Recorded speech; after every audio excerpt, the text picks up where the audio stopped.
अंबाजोगाई शहरातील सर्वच पेट्रोल पंपावर दुचाकी, तीनचाकी, चारचाकी वाहनांची प्रचंड गर्दी पाहायला मिळत आहे। कारण काय तर कोणीतरी अफवा पसरली म्हणतात, कोणी म्हणते केंद्रीय मंत्र्याच्या वक्तव्याचे परिणाम। मात्र जो तो आपली वाहने पेट्रोल डिझेलने फुल करण्याच्या घाई गडबडीत आहे। पेट्रोल पंप चालकांनाही कळेना नेमके काय झाले। त्यात अर्ध्या हळकुंडाने पिवळे झालेल्यांनी सोशल मीडियावर पोस्ट टाकून आगीत तेल ओतले। अंबाजोगाई शहरात वाहनधारकांची वाढती गर्दी पाहून प्रशासनातील वरिष्ठ अधिकाऱ्यांनी या संदर्भात स्पष्टीकरण द्यायला हवे। मात्र कोणीही पुढे येऊन या संदर्भात काळजी करण्याचे कारण नाही असे सांगायला तयार नाही।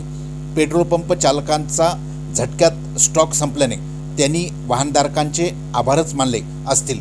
भरलेले पेट्रोल डिझेल संपणारच आहे, पुढे काय अशीही चर्चा होत आहे।